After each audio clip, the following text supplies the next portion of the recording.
portugueses, acabei de decretar o estado de emergência. Uma decisão excepcional num tempo excepcional. A pandemia do Covid-19 não é uma qualquer epidemia como aquelas que já conhecemos na nossa democracia. Está a ser e vai ser mais intensa. Vai durar mais tempo até desaparecerem os seus últimos efeitos. Está a ser e vai ser um teste nunca vivido ao nosso Serviço Nacional de Saúde e à sociedade portuguesa, chamada a uma contenção e a um tratamento em família sem precedente. Está a ser e vai ser um desafio enorme para a nossa maneira de viver e para a nossa economia. Basta pensar na saúde, na educação, no comportamento nas famílias, no trabalho, nos efeitos no turismo, nas exportações, no investimento, na fragilização de famílias e empresas, nomeadamente pequena e média dimensão. Esta guerra, porque de uma verdadeira guerra se trata, dura há um mês. Começou depois dos vizinhos europeus e também por isso pode demorar mais tempo a atingir os picos da sua expressão. E o que fizemos nestes últimos 15 dias? Entendemos e bem que no nosso Estado Social era e é uma tarefa de todos e não de cada um abandonado à sua sorte. Apostamos na contenção para tentar limitar o contágio, ganhar tempo para preparar a resposta e evitar uma concentração muito rápida da procura de cuidados de saúde. Na contenção, o Serviço Nacional de Saúde fez e continua a fazer heroísmo diário, pela mão dos seus notáveis profissionais. E com eles, todos os que estão a garantir a segurança e a produção e distribuição de bens essenciais para que o país funcione. E os portugueses, com a experiência de quem já viveu tudo numa história de quase 9 séculos, disciplinaram-se, entenderam que o combate era muito duro e muito longo e foram e têm sido exemplares. Numa quase quarentena que revela o bom senso de respeitar as orientações das autoridades de saúde. E digo-vos, por testemunho próprio, é nosso dever acatar as orientações genéricas e, por maioria de razão, as recomendações específicas das autoridades sanitárias. O Governo, que tem entre mãos uma tarefa hercúlea, adotou medidas tentando equilibrar contenção no espaço público e nas fronteiras e não paragem da vida económica e social. Medidas que todos, Presidente, Parlamento, partidos, parceiros sociais, apoiamos, conscientes de que só a unidade permite travar e depois vencer guerras. Aqui chegados, entendi dever convocar o Conselho de Estado e, nos termos da Constituição, ouvi o Governo e solicitei autorização à Assembleia da República para decretar o estado de emergência. Sabia e sei que os portugueses estão divididos. Há quem o reclame perante ontem, há quem considere dispensável, prematuro ou perigoso. Sabia e sei que em plena crise as pessoas se sentem tão ansiosas, tão angustiadas, que aquilo que pedem um dia ou uma semana, uma vez dado, é logo seguido de mais exigências ou mais reclamações, à medida que as preocupações ou os temores se avolumam. Sabia e sei que muitos esperam do estado de emergência um milagre, que tudo resolva num minuto, num dia, numa semana, num mês. Ainda assim, entendi ser do interesse nacional dar este passo. Agradeço aos conselheiros de Estado o terem expresso as suas opiniões, ao Primeiro-Ministro e ao Governo o terem aderido solidariamente e colaborado de modo decisivo no conteúdo do presente decreto. E à Assembleia da República o tê-lo autorizado com generosa prontidão e amplo consenso. 5 razões essenciais explicam o passo dado. Primeira, antecipação e reforço da solidariedade entre poderes públicos e deles com o povo. Outros países, que começaram mais cedo que nós a sofrer a pandemia, ensaiaram os passos graduais e só agora chegaram a decisões mais drásticas, que exigem maior adesão dos povos e maior solidariedade dos órgãos do poder. Nós, que começamos mais tarde, devemos aprender com os outros e poupar etapas, mesmo se parecendo que pecamos por excesso e não por defeito. O povo português tem sido exemplar, mas este sinal político dado agora, e dado não apenas pelo Governo, mas por Presidente da República, Assembleia da República e Governo, é uma afirmação de solidariedade institucional, de confiança e de determinação para o que tiver de ser feito nos dias, nas semanas, nos meses que estão pela frente. Segunda, prevenção. Diz o povo, mais vale prevenir do que remediar. O que foi aprovado não impõe ao Governo decisões concretas. Dá-lhe uma mais vasta base de direito para as tomar. Assim, permite que possam ser tomadas com rapidez e em patamares ajustados.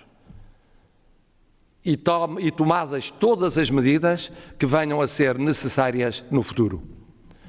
Nomeadamente na circulação interna e internacional, no domínio do trabalho, nas concentrações humanas com maior risco, no acesso a bens e serviços impostos pela crise, na garantia da normalidade na satisfação de necessidades básicas, nas tarefas da proteção civil, em que, nos termos da lei, todos já são convocados, civis, forças de segurança e militares.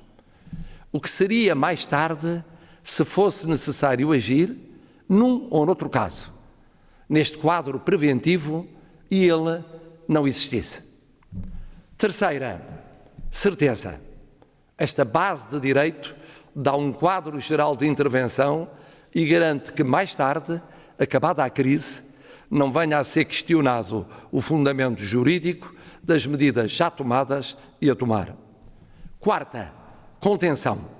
Este é um estado de emergência confinado, que não atinge o essencial dos direitos fundamentais, porque obedece a um fim preciso de combate à crise da saúde pública e de criação de condições de normalidade na produção e distribuição de bens essenciais a esse combate.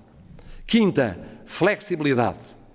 O estado de emergência dura 15 dias, no fim dos quais pode ser renovado, com avaliação no terreno do estado da pandemia e da sua previsível evolução. É um sinal político forte, de unidade do poder político, que previne situações antes de poderem ocorrer, estabelece um quadro que confere certeza, dá poderes ao Governo, mas não rigidifica o seu exercício e permite reavaliação na sua aplicação num combate que muda de contornos no tempo. É também um sinal democrático. Democrático pela convergência dos vários poderes do Estado. Democrático porque é a democracia a usar os meios excepcionais que ela própria prevê para tempos de gravidade excepcional. Não é uma interrupção da democracia. É a democracia a tentar impedir uma interrupção irreparável na vida das pessoas. Não é, porém, uma vacina, nem uma solução milagrosa que dispense o nosso combate diário, o apoio reforçado ao Serviço Nacional de Saúde, a capacidade de pessoas e famílias continuarem a tentar limitar o contágio, para que os números a crescer cresçam menos do que os piores cenários e para que o tratamento possa ser cada vez mais em casa. Tudo mais cedo do que mais tarde. Até porque num ponto os especialistas são claros. Depende da contenção nas próximas semanas o conseguirmos encurtar prazos, poupar pacientes e, sobretudo, salvar vidas. Temos, pois, todos, de fazer por contribuir para ir o mais longe e o mais depressa possível nesta luta desigual. E quanto mais depressa formos, mais depressa poderemos salvar vidas, salvar a saúde, mas também concentrarmos nos efeitos a prazo no emprego, nos rendimentos, nas famílias, nas empresas. E mesmo agora, só se salvam vidas e saúde se, entretanto, a economia não morrer.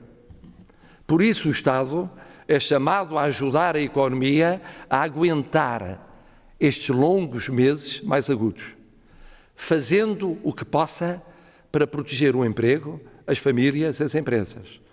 Mas nós temos de fazer a nossa parte. Não parar a produção. Não entrar em pânicos de fornecimentos como se o país fechasse.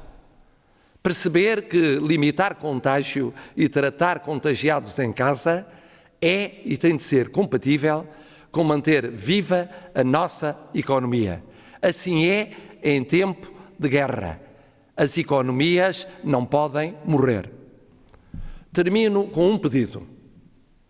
Nesta guerra, como em todas as guerras, só há um efetivo inimigo, invisível, insidioso e por isso perigoso, que tem vários nomes: desânimo, cansaço, fadiga do tempo que nunca mais chega ao fim.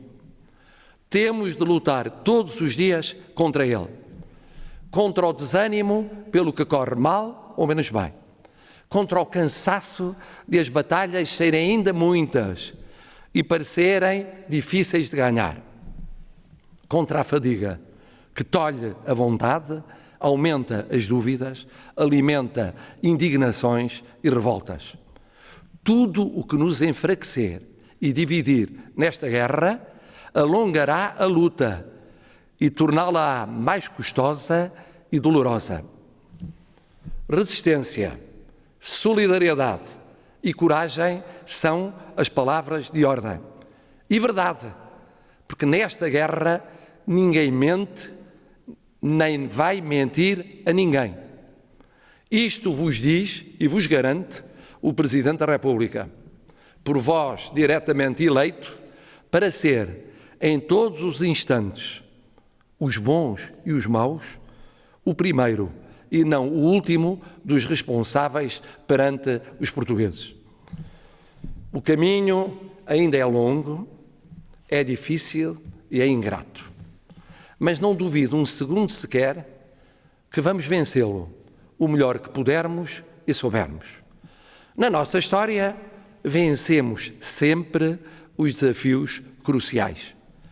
Por isso temos quase 900 anos de vida. Nascemos antes de muitos outros, existiremos ainda quando eles já tiverem deixado de ser o que eram e como eram. Deixem-me terminar com um exemplo de como somos. O exemplo da neta enfermeira que no dia em que perdeu o seu avô, a primeira vítima mortal, me dizia: Presidente, já só faltam 9 dias para eu regressar à luta. Somos assim porque somos Portugal. TV Portugal. Todo o mundo português. TV Portugal. Reportagem.